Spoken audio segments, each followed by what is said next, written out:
Hi everyone, MindFlareRetro here with a follow-up / experiment. If you saw my previous video, the Commodore 64 with the Icky Flicky Display because of a bad PLA, I was thinking to myself afterwards, I wonder how warm that PLA really gets. And if the metal RF shield installed on early Commodore 64 revisions really does serve well as a heatsink. So on the bench here I have a Commodore 64 with the exact same revision motherboard as the one I repaired in the previous video. Now I'm sure you'll notice when the metal RF shield is in place, like it is here, there are 7 little tabs or feet that are bent down and touch the tops of the chips below them in an attempt essentially to act as a heat dissipator. Now of course the one we're interested in is the PLA. And normally you'd find white thermal paste underneath the metal foot and the top of the chip, but I've already cleaned it off this board because it was old and crusty and nasty. Now my plan is to position a thermocouple for my digital multimeter underneath the PLA chip itself. I got this idea remembering back to the days when I used to build and service Windows PCs. Many AMD socket motherboards had a little thermistor like this one directly in the center of the CPU socket, extending upward from the motherboard and almost touching the bottom of the CPU itself.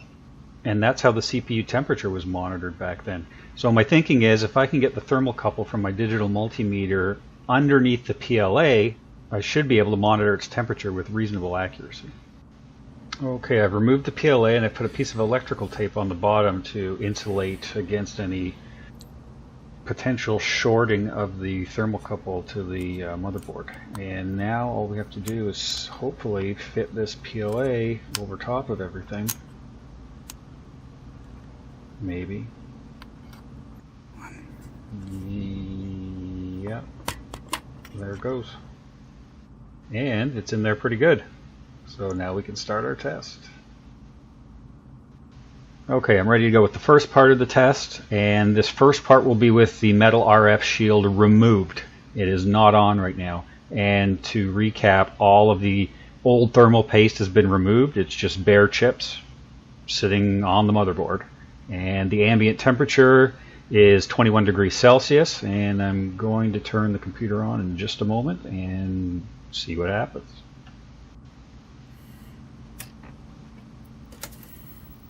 Okay, computer is on and the monitor is just warming up.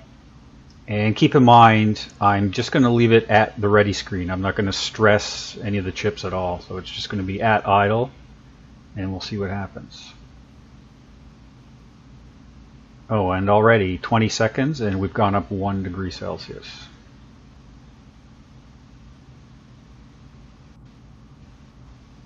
And we're just over a minute, coming up to 1.5 minutes, and we've gone up 3 degrees. So we're now at 24. And for those of you that prefer Fahrenheit, we're now at 76 Fahrenheit, 25 degrees Celsius. And now just over 2 minutes, and we're at 26 Celsius.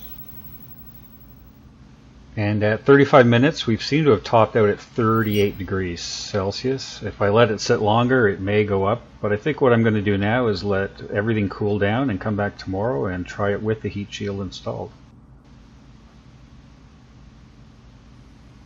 Okay, it's the next day and the Commodore 64 has had time to cool down to today's ambient room temperature of 19 degrees Celsius. That's 2 degrees lower than yesterday's starting temp, so I'm not sure if that's going to make much of a difference. And also to help us today, we have a stopwatch. Now the big difference between yesterday's test and today's is that I do have the metal RF shield installed on the computer this time with brand new thermal paste between the tops of the chips and the metal legs from the shield. So let's see if that makes a difference.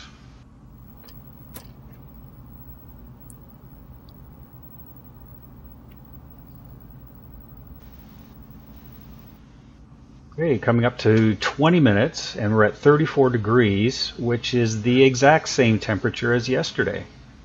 So I'm not seeing any change whatsoever so far after 20 minutes, even with the RF shield installed with new thermal paste. Approaching 35 minutes, and very surprisingly we're at 38 degrees Celsius. That's 100 Fahrenheit. That's the exact same temperature as yesterday's tests at 35 minutes. And that was with no metal shield in place. But today we do have the shield in place with fresh thermal paste, and we're at the same temperature. Very surprising. I expected at least 2 or 3 degrees lower than yesterday at this time, but we are at the exact same temperature, no difference at all. So to me, this really brings into question as to whether the RF shield served any real purpose as a heatsink. It's really no wonder why the PLAs failed so often, because they ran hot and they had very little thermal protection. And one last note, I've let everything run another half hour, so we're at 60 minutes and the PLA is at 42 degrees Celsius. That's about 108 degrees Fahrenheit. That is pretty hot for that little chip. Well, if nothing else, this little test does show to me that the Commodore 64 ICs do need extra heatsink protection, and all should have some form of dedicated heatsink applied to the top surface of them. So stay tuned for another video. I hope you enjoyed this one. Thanks for watching, thanks for your time, and see you soon.